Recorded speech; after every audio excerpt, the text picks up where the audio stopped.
Love this podcast? Support this show through the Acast supporter feature. It's up to you how much you give, and there's no regular commitment. Just click the link in the show description to support now. Strictly for the culture. Brothers and sisters, you have seen the t-shirts, the hats, the hoodies, the mugs in the hands of some of your favorite pro wrestling stars, podcasters, and influencers out there. And now it's time. Visit strictlyfortheculture.ca and you too can be part of the movement. Bigger than sweatshirts and commercial success, Strictly for the Culture aims to build with like-minded people and elevate their position in the world through knowledge, self-love, and a desire to unite. So what are you waiting on? Visit strictlyfortheculture.ca. Do it for the love. Do it for the knowledge. Most importantly, folks, do it strictly for the culture. You're locked in. Look at what we have here, folks. To the only show that matters. The cream of the crop. Duke loves wrestling. And there is no one that does it better than your host. I have come here to chew bubblegum and kick ass. The Duke. And I'm all out of bubblegum.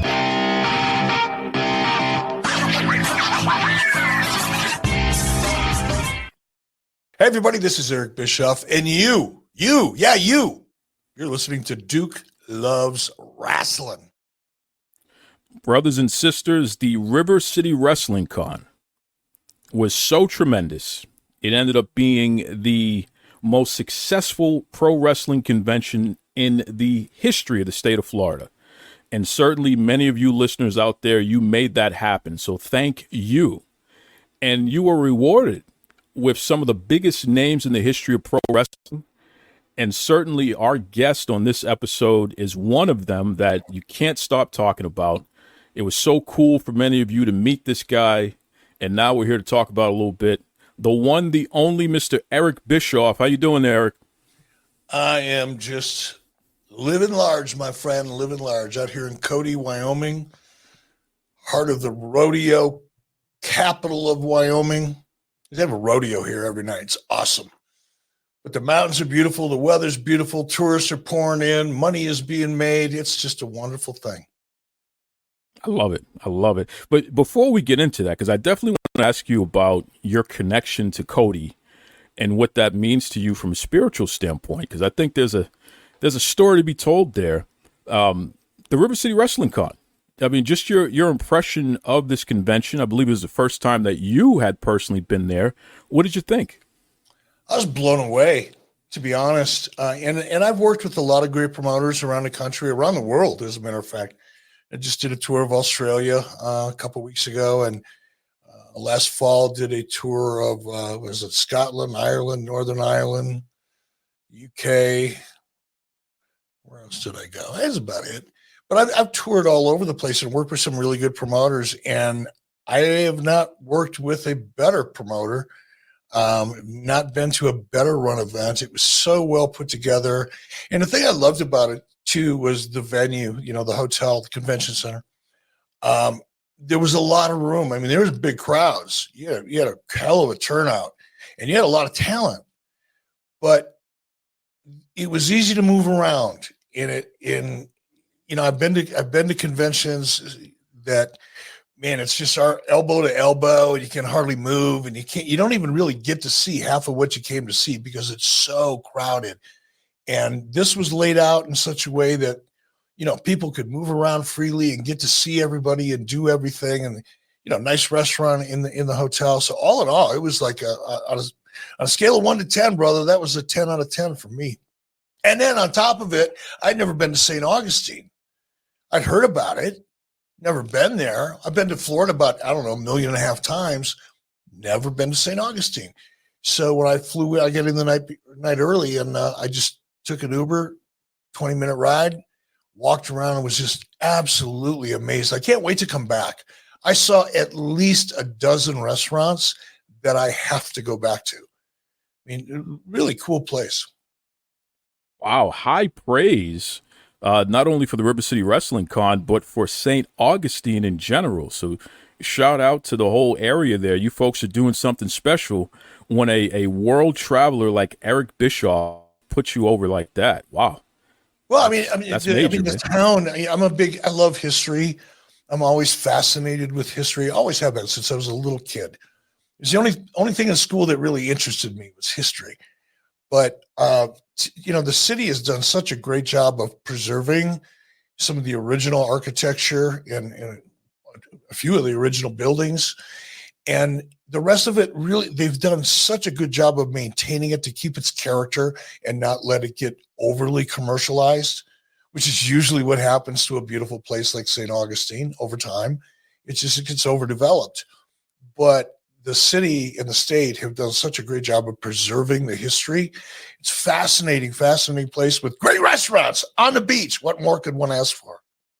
I love it. That's an endorsement and a half right there. You better bottle that one up there, St. Augustine. And certainly I want to give a special shout out to Sam Bateh and his son Nick Bateh, the folks that put on the River City Wrestling Con each year. That's a father and son duo, family business. From what I hear from so many different people, they do business the right way.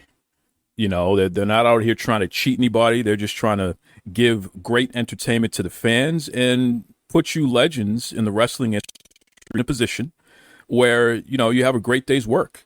And certainly the combination of the two is why this brand continues to be successful. Very, very impressed. Got to hang out with him. We went out to lunch the day after the event and got a chance to get to know him because, the day of an event, everybody's so busy and there's a million things going on. So it's hard to really get to know someone the day of. So we hung out at the hotel and grabbed a bite afterwards the next day. And just cool too. What's fun for me, man? I love seeing a father and son team. It's to me one of the, I got to work with my son in the wrestling business for quite a long time. And it's so special, not only working together, and I think in the case of Sam and Nick, definitely building up a successful business, obviously, but, just to have that thing in common with your son, for me as a dad. And I would think for, Nick having that relationship with his father and that thing in common, this business in common and wrestling in common, because they both love wrestling and they're both very, very knowledgeable. But to have that kind of a project to work on together is a very special thing. So it made it even double cool for me. I love that. You're that kind of guy, Eric. We were talking a little bit offline about the fact that you're an educator. You're somebody who does a great job of expressing very complex issues and breaking them down in a way that allows people to digest it and understand it. And one of the things that I picked up on about you through the years is the fact that you're very, very tuned into family. You never miss a moment to put over your son and talk about how proud you are of him, how he's raising his own family and what have you.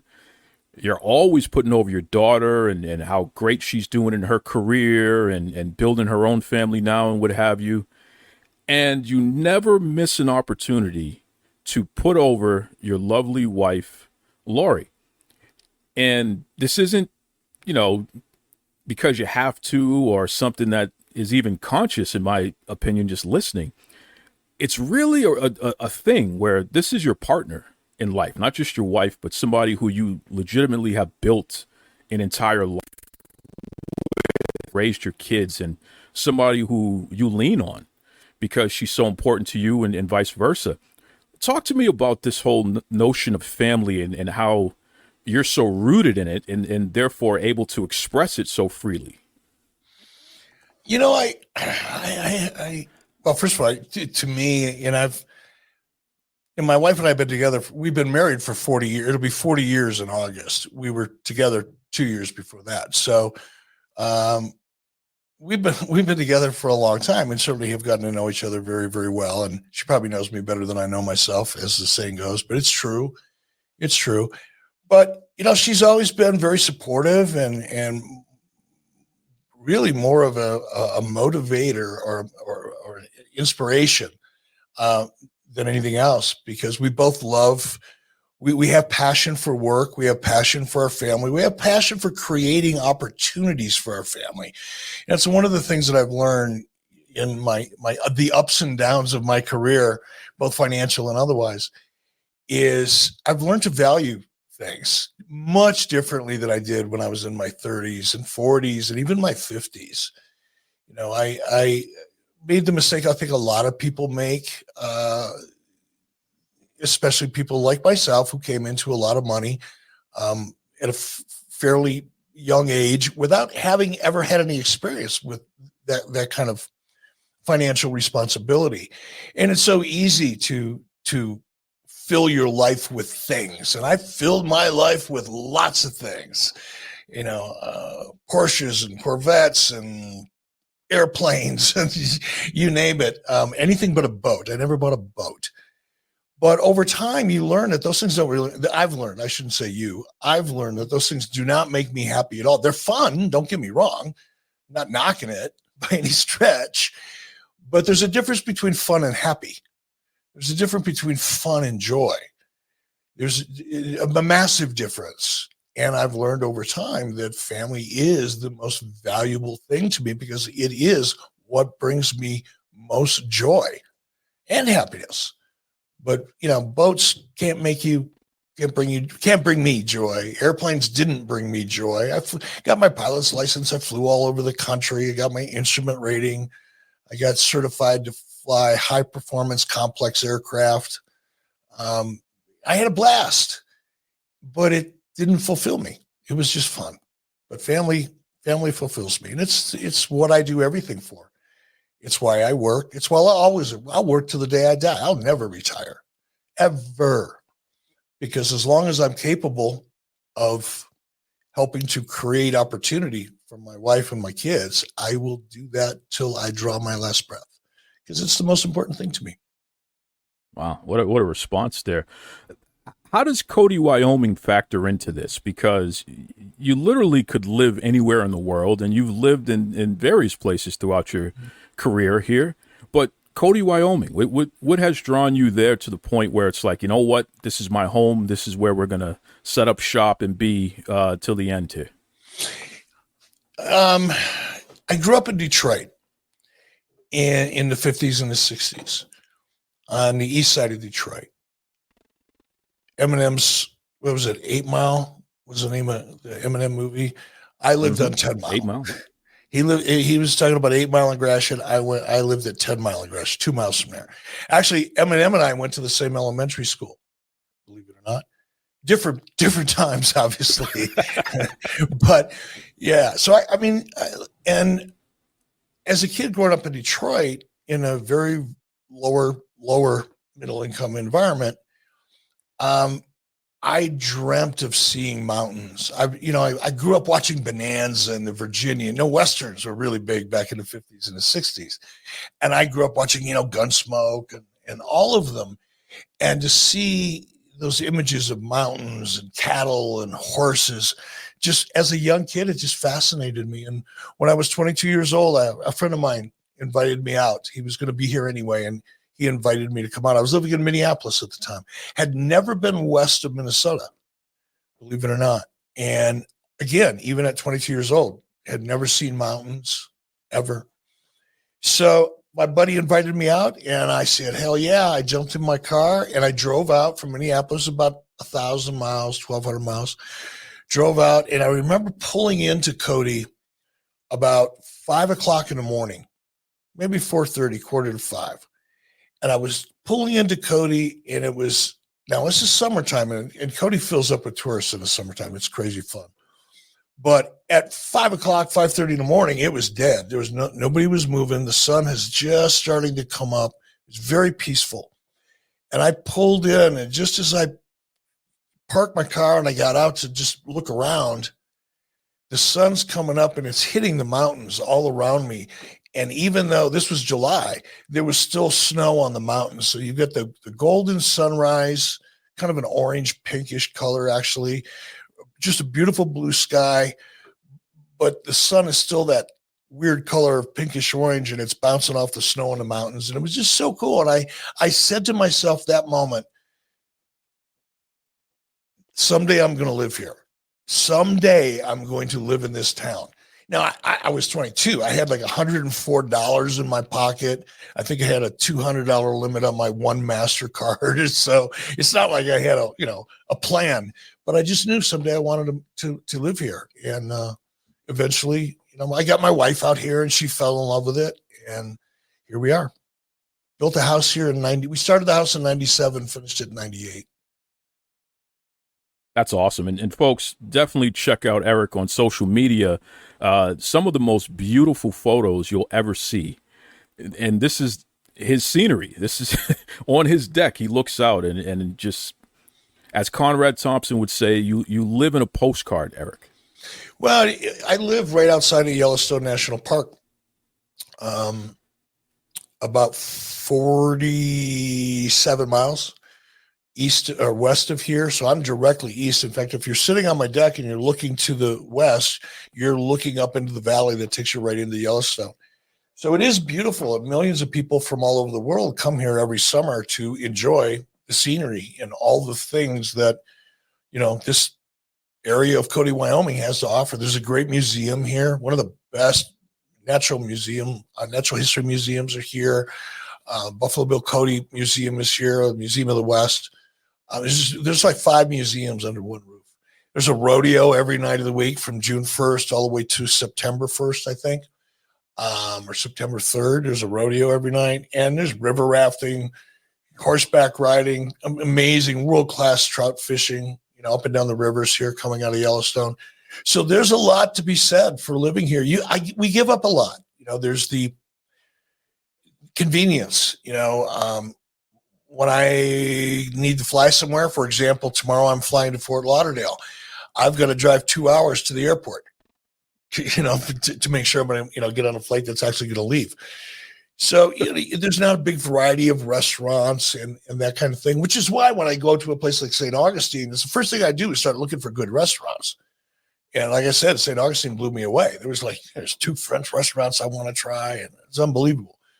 But, I do without a lot of that stuff, but I make up for it in freedom. I live on 20 acres. All my neighbors are 15 or 20 acres, so we're spread out, not on top of each other. I look up into Yellowstone National Park. The weather's beautiful here.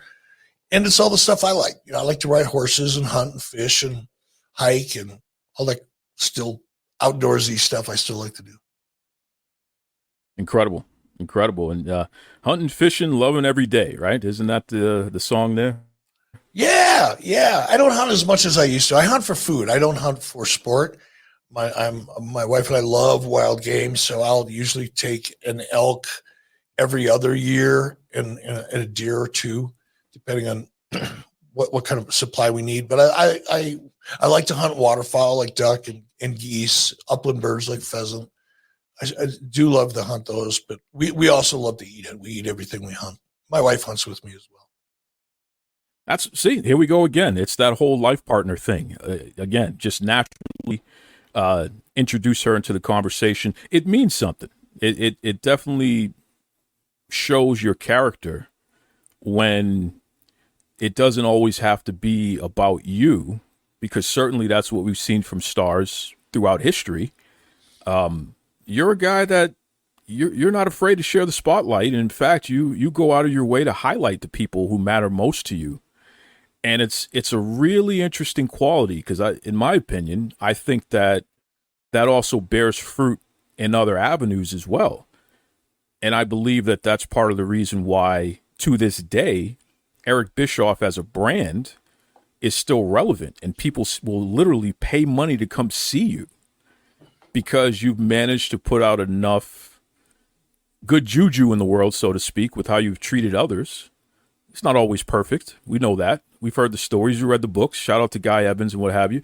But for the most part, man, you're a pretty grounded guy, and you really put a lot of emphasis on family and your close friends, and it shows. It definitely shows there. Well, look, I like to connect. One of the things that I really, really enjoy about doing an event like River City, I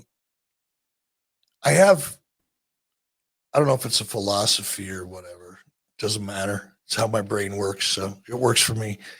I I'm pretty convinced that when fans come up for autographs, they don't really care about the autograph. The autograph is just the excuse to get an opportunity to make a connection. And even though I sign my autograph, I know for a fact, or I believe I should say for a fact, that that's not why the person has been standing in line and is willing to part with money. It's because they want to have a conversation. They want to feel like, even if it's just for a moment or a couple minutes, that they're getting to know you and that you'll remember them just like they know you and remember you. So when I do these sessions, I love to make sure that I take the time to look everybody in the eye, and I'll almost always, if they're shy, because a lot of people are, they don't know what to say, they're nervous or whatever, I'll just start asking them questions. You have a dog? What kind of dog? Cool. I used to have one of those, or I had a friend who had one, just whatever. Talk about something they don't expect, because then they'll just start talking and not thinking about what they're going to say. And then before you know it, you're having a pretty good conversation with someone you just met, a minute ago. And that's what they remember. They may take the autograph, they may put it on their table and show people for a week or two, and then, whatever. But they'll always remember the conversation.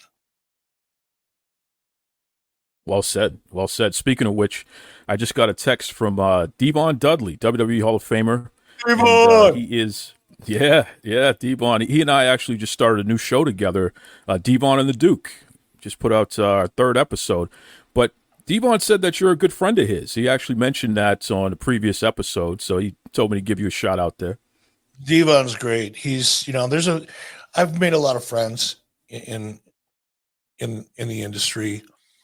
Some of them are casual friends, what I call passive friends, meaning, hey, you see them, you're happy to see each other, you'll catch up, and then you go about your life and maybe not talk to them again for another 6 months or a year.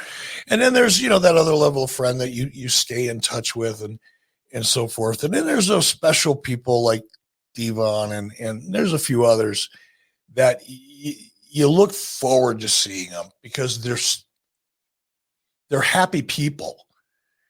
By that, I mean, they just have a positive energy.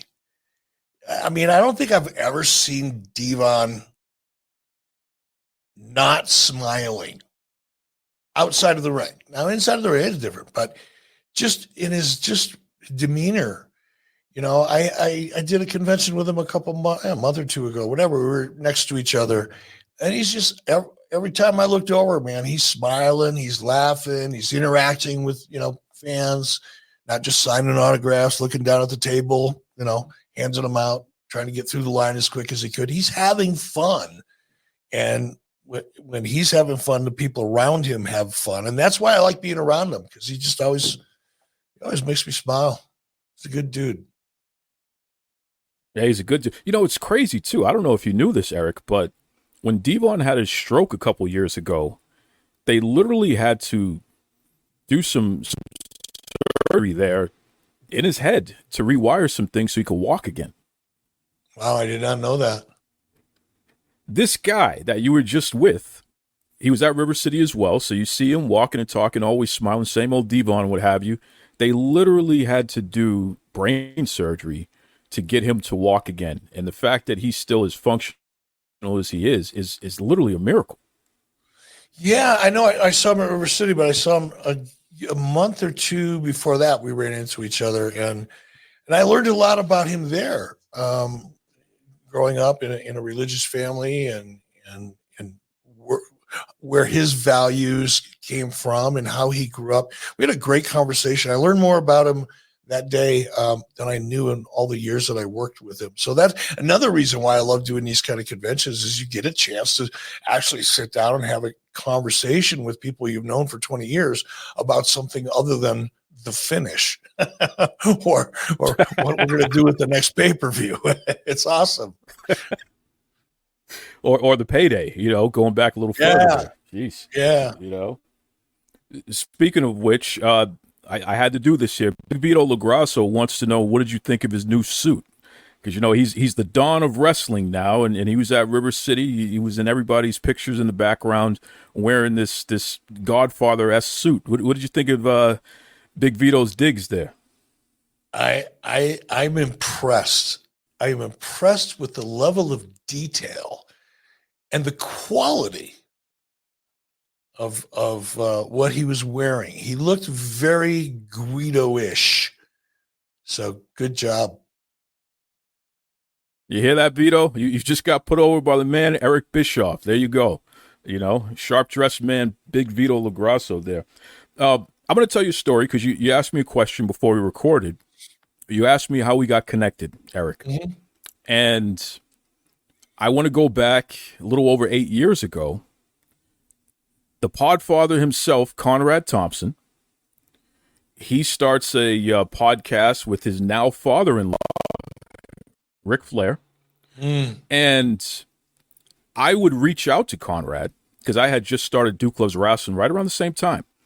And I would reach out to Conrad and say, hey, man, I enjoyed this part of the show, and compare notes and what have you, and basically give a review of each episode, because I was also learning from him different things. You know what I mean? Here you have a Hall of Famer right there who's telling all these stories, and sometimes they'd have guests. So it was really cool to listen to Conrad evolve as a podcast host and pick up little tips and tricks along the way. So we struck up a nice rapport with each other, and Conrad's been on the show a bunch of times, so very, very helpful, especially in the beginning of the Duke Loves Rasslin brand. So fast forward now, Nick Bateh hits me up and he says, hey, I have somebody that wants to bring Eric Bischoff to the River City Wrestling Con. We think it'll be a big hit because, fans keep asking for him. I can't get a direct line to him. And I said, well, I think I know a guy. So I reached out to Conrad, and Conrad right away shot me your information, which I passed along to Nick, and that's how that whole situation happened there. Well, very cool. And thank you for that, by the way. Oh, please, a little extra effort there paid off. I'm very appreciative of that. It was worth it, Eric. And again, you're a guy who there was a period of time where Eric Bischoff was spoken of in a negative light. And people really couldn't pinpoint why. They just knew Bischoff was bad. And, oh, yeah, Bischoff.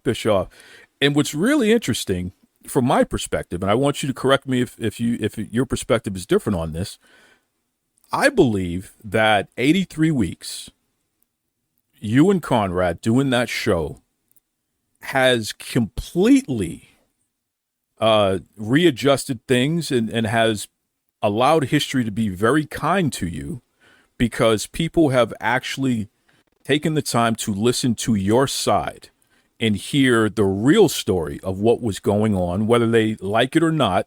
This is what happened. And I think that in the end, you come out looking like a regular, normal guy, and people respect you a lot more because of it. What do you think about that? Oh, I think it's true. I think you're right. Keep in mind, though, that it's complicated in a way, because my name is Eric Bischoff, and I was president of World Championship Wrestling, but I played a character named Eric Bischoff that was the president of World Championship Wrestling. And the fact that I played myself and I did it effectively, it blurred the lines. I had a fair amount of heat as a character for a while. But the fact that I blurred the lines as well as I did for as long as I did on national television in a very high profile, one of the highest rated programs on cable TV for a couple of years. So I think people got to know that character. And because I was using my real name and I was using my real position as a tool, as a storytelling device, people also got confused. Their lines were blurred too. And I think a lot of people assumed that person that they saw on TV doing all that dastardly stuff was the real guy. So there's that. And in fact, I can tell you a funny story about that in a minute. And then there's the fact that for 24 years, the only narrative that existed for wrestling fans outside of watching the show on television was the newsletters / dirt sheets. Dave Meltzer, Wade Keller, a couple other smaller ones pop up here and there. And then, of course, websites, when the internet became a legitimate thing in the 90s beginning, because there was social media even back in the early days of the internet, and wrestling was always a big part of that. But that was the narrative. So whatever the narrative was out there in the wrestling fandom is the narrative that everybody bought into. Well, all of a sudden, podcasts came along, and now you get to hear from guys like Bruce Pritchard, who up until the time Bruce had his podcast come out, Bruce never had a platform. He didn't have a mailing list of 2, 3, 4, 5, 10, 20,000 subscribers. He did. I mean, it was just, and I was the same way. I never had a platform. I produced television. I produced one of the biggest platforms in wrestling history at one point, but I didn't use it to tell my side of the story. So when podcasts started evolving, then, Bruce first, then Tony Schiavone's came out, then mine came out, and Ross came out, Conan pops up with one, now Kevin Nash has got one. All of a sudden, you're hearing from the people that guys like Dave Meltzer have been pretty much burying for 20 or 25 years and never had a chance to fire back. Well, now they do. And I think what's interesting and why I'm so involved and why I enjoy it so much is because I'm really beginning to see the shift in the composition of at least the portion of the internet that I deal with. People are far more, they're thinking critically now. They're not just taking what Dave Meltzer has to say as gospel. They're beginning to see that Dave Meltzer is kind of a BS artist. He's very, very inaccurate. His take on the business is horrible and is proving to be horrible in a very public way. He doesn't really understand the business of wrestling, although he suggested he studies it. I don't know where he's studying. But now that there's an alternative perspective from people who are actually there, who actually worked in the wrestling industry instead of in their apartment writing about it, people are beginning to understand that, one, wrestling is a far more complicated business than people think it is. It really is a complicated business.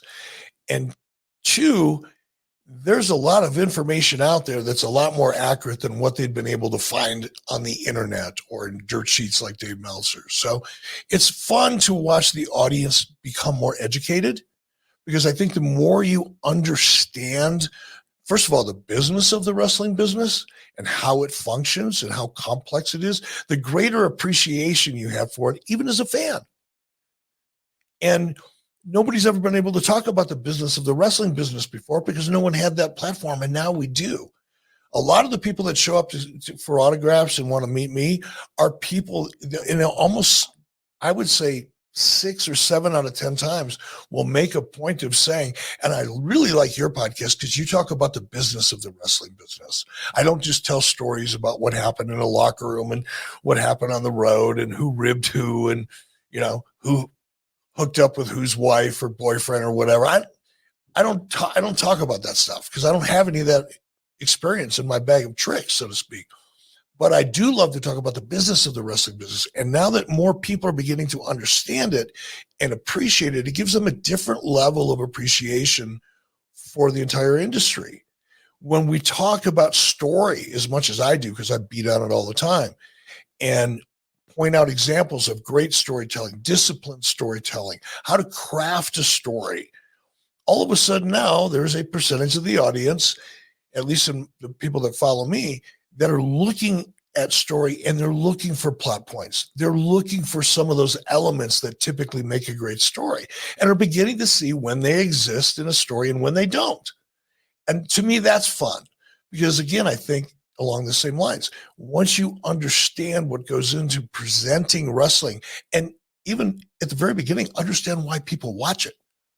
Why do people watch wrestling? And people have different answers, but it's no different really than going to a movie or watching any other television show.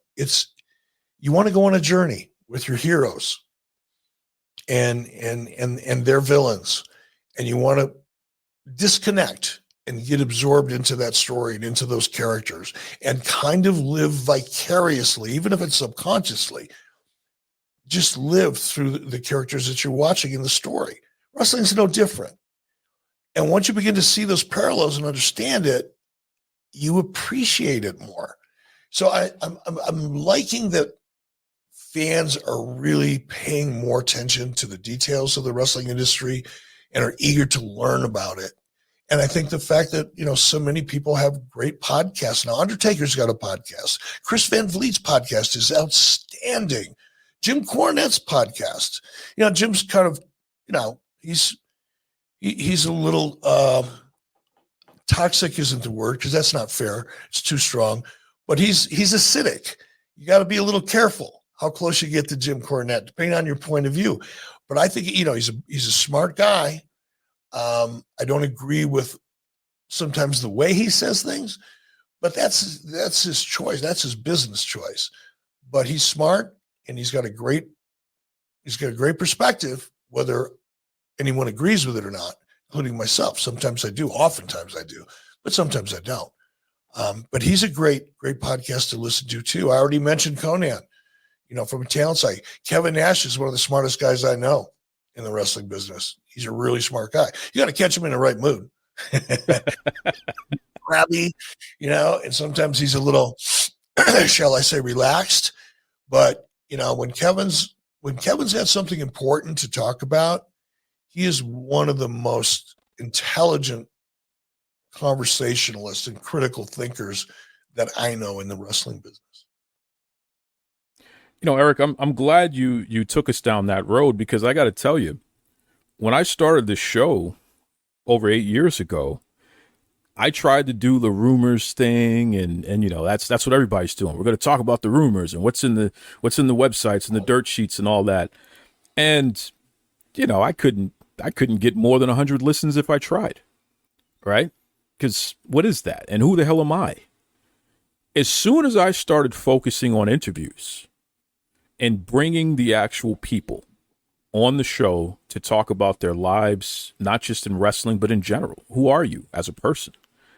Suddenly everything changed. And it's important to get the people who actually experienced it, the actual experts, as opposed to trying to pretend like you are an expert. And that's my frustration with Meltzer and a lot of other folks. They never actually get people on the record who know what they're talking about. It's always, I'm the guy. I know everything.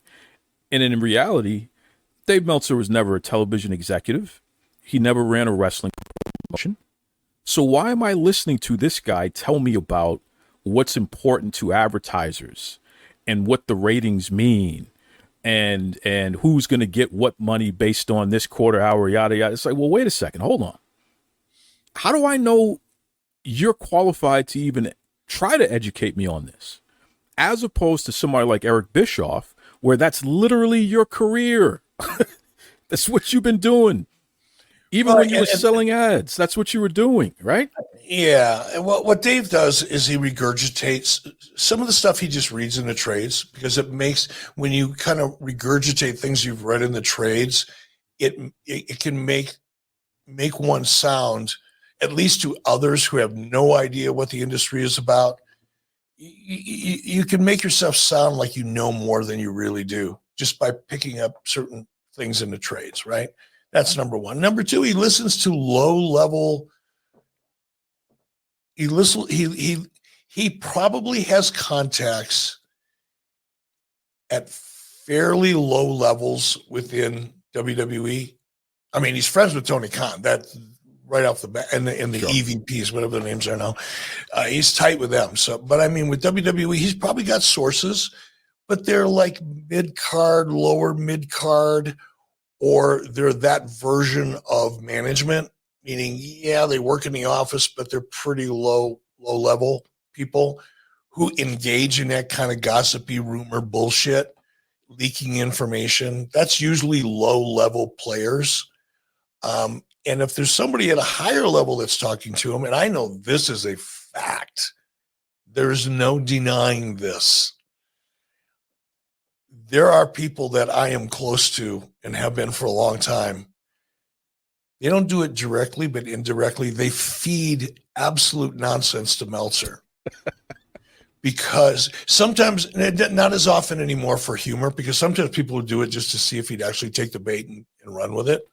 There's always a big joke in the locker rooms. But that was quite a while ago. But to blow him off scent or to get the audience thinking that his audience, because he does have a footprint. They're a very small percentage of the overall viewing audience, but they're a very loud percentage. They may be 3% of the television viewing audience, but they make 30% of the noise, if you know what I'm saying. So they'll occasionally, feed him bullshit just to get him off scent, or just to intentionally get something out there exactly the opposite of what they really want. Because they know he's a useful idiot. In the Urban Dictionary version of the words, he is a useful idiot. But when it comes to actual inside information, he's sketchy at best. I mean, there's guys that are good. Mike Johnson from PW Insider, very, very good. Integrity. If he prints it, I know he sourced it, and I know if it's not 100% on the money, it's so damn close. Dave Shearer, same thing, PW Insider. Sean Sapp. Sean Sapp, look, he's controversial because he's not afraid to tell you what he thinks either. But he's on the money. And there are others. There are others. It's just unfortunate that certain people like Dave, he's an old guy. He's my age, for crying out loud. He's older than freaking dirt. He hasn't changed the way he does business. It's all rumors and nonsense, and his spin on bad rumors is what 70% of his nonsense is about. And then he gets offended when people call him out on it. It's just like, Dave, it's pretty obvious what you're doing, and it's not that hard to see through it. People are going to call you out when you're phony as you are. Is that why we have Wise Choices now? This is a new show that you recently put out. Yeah, here's how Wise Choices happen. I was doing a show called Strictly Business with John Elbow, and we would try to record every Thursday. But John's, he's a freelancer, sports, radio, television in New York. So he's, gig comes up, he's gone. So he's got his life that he's got to schedule and manage. My life is not as busy as his, but on any given day, I have no idea what I'm going to be doing because the nature of my business evolves on a day-to-day basis. I could have a conference call in an hour that I didn't plan on having this morning, but business necessitates it. So I'm constantly moving my schedule around as well. So I finally got to the point where I said, John, this is getting too hard. Let's just put an end to this, figure out something in the future, because in the meantime, I want to do a show that I can do solo on YouTube, just so I don't have to coordinate with anybody else's schedule or feel bad because my schedule is impacting adversely somebody else because it's changed at the last minute or whatever. So I figured if I can just figure out something to do on YouTube that's fun by myself, I'll just do that for a while until I figure out a different way to approach Strictly Business. So anyway, I'm starting to do that. And right about then, Tony Khan, I made a point. And in fact, John Elba put something out on social media, thanking everybody that listens and just letting them know that because of scheduling challenges, we're going to put we're going to put Strictly Business on hold.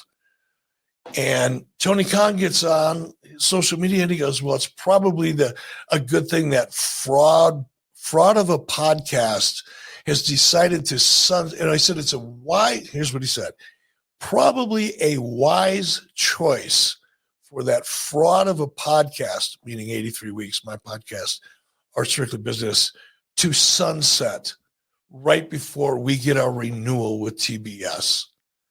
And I thought, okay, I wasn't going to pick on Tony anymore because, number one, it's low-hanging fruit. It's so easy. He makes it too easy. And I just get tired of doing it. But that one kind of irritated me. So I named the show Wise Choices because of his post. He said it was a wise choice to sunset Strictly Business. So I said, I'll just come up with another show called Wise Choices. And I smoked Tony. I smoked him like Cheech and Chong would smoke a reefer. And had a lot of fun with it, did record number of views. And I thought, Wise Choices is a good name for a YouTube show. So I've been doing it ever since. And the nature of the show changes. Sometimes it's interviews. Sometimes it's me ranting and raving about something that irritates me. Sometimes, we're breaking down stories. What's an act one? How do you create an act one for professional wrestling? What is an act one? How does it work? What are the plot points you need in an act one? What are you trying to establish? We have those types of conversations. So Wise Choices can be anything I'm in the mood to do on any given day on YouTube. I love it. It's a great show, folks. You definitely should check out Wise Choices. In fact, the latest episode, Eric has a special guest in Kevin Kelly. So I know that's going to be a hot one to listen to there. And we'll wrap on this, but it's interesting with Tony Khan. He once jumped in my inbox, Eric, and just had a tantrum. They were unclear about something on AEW, and I pointed it out, but I was using the Dynamite hashtag as I was pointing it out. And everyone started lining up and trying to argue with me about it. And on a Wednesday at 11:30 a.m., as if this guy doesn't have something better to do, he's in my inbox demanding that I stop rampaging and that he writes the show, so he should know what the storyline should be. And he told me that I don't know what I'm talking about. So then I pointed him to his own website and I said, well, Tony, this is what it says on your own website on the recap of Dynamite. And the man literally said, oh, I didn't know that was up there. He didn't even know on his own website that they recap his television show. It doesn't surprise me. What the hell are we doing here? Tony is an extremely wealthy individual who is getting to play out his childhood fantasies. That's what this is. This is if there was ever a classic vanity project, this would be it. That's all it is. It's not a business. If this was a business and Tony actually was employed by an employer as opposed to being funded by his father, Tony would have been fired 6 months in, maybe a year. He certainly would not exist on anybody's payroll other than a loved one's, given the performance and the management issues that have taken place inside of AEW in the last couple of years, especially the last 18 months. It's been a freaking disaster. There's just not been a good move from a business perspective, from a creative perspective. Yeah, he writes a lot of big checks, gets a lot of people to sign on the dotted line, but that's not necessarily a talent. That's just giving away money. These are money-motivated individuals, as they have every right and probably responsibility to their families to be. So no harm, no foul on talent. But it doesn't take much when you've got the kind of money that Tony's throwing around to lock up some decent names.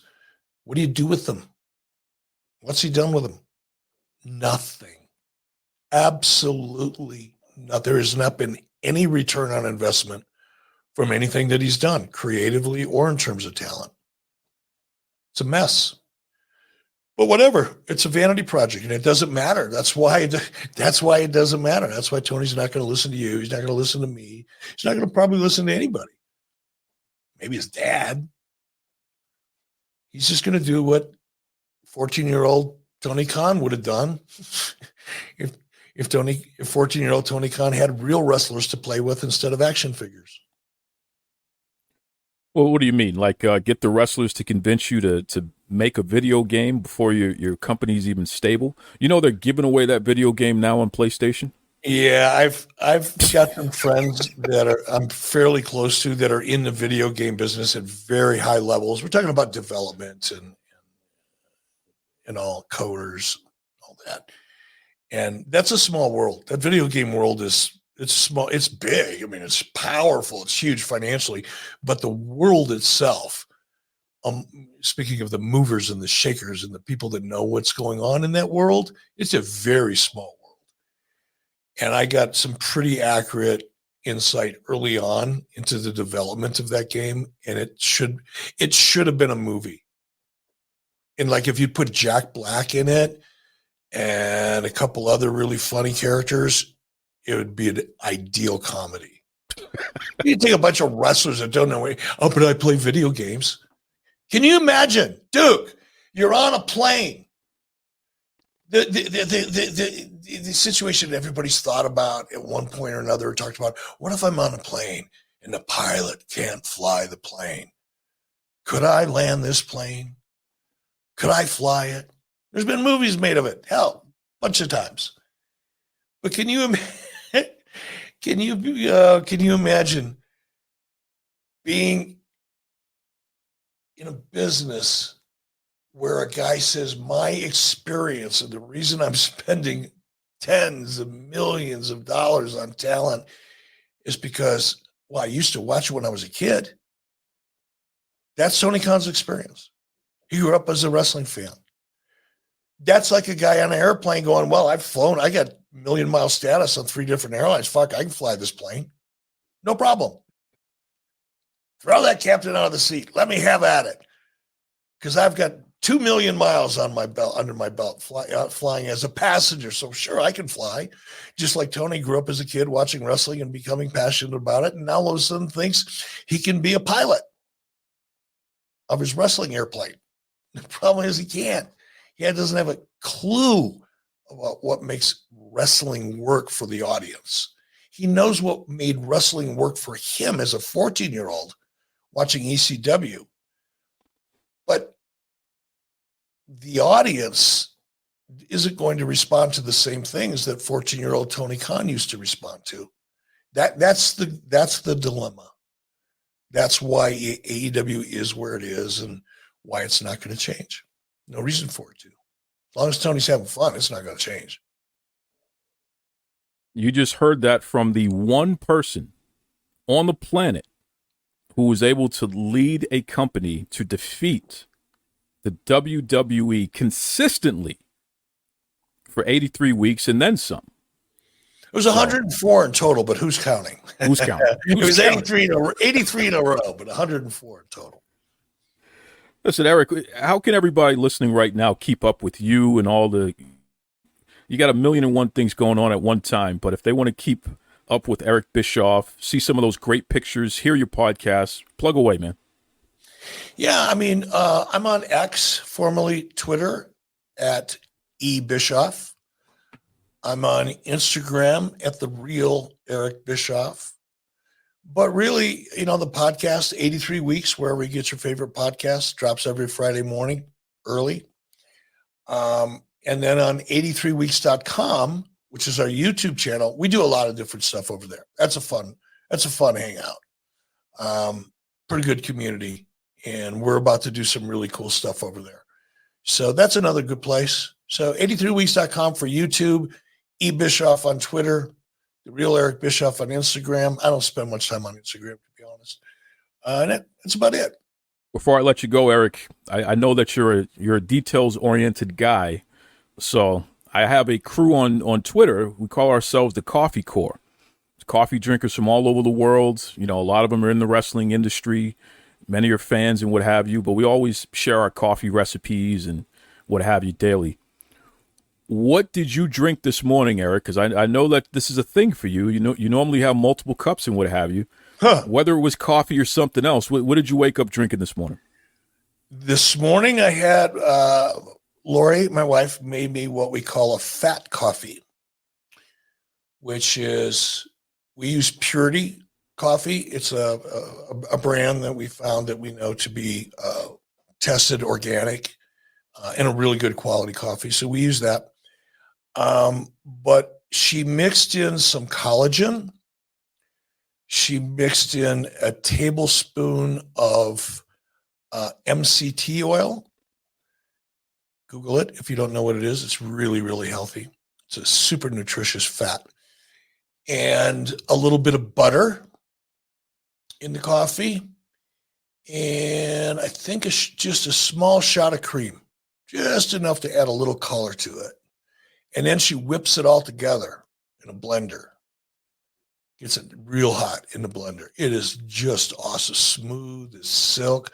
But because of the collagen and the MCT oil in particular, it's in the butter. I'm on a carnivore diet, so I don't eat any carbs at all. I get all my energy from nutritional fat, usually animal fat.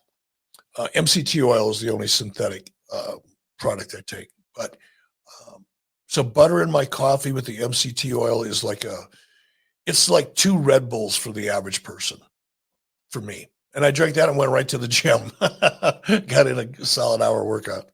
Till next time, be kind to yourselves and be kind to others. Take it away, Tony Schiavone. This is Tony Schiavone, and we're desperately out of time on Duke Loves Wrestling.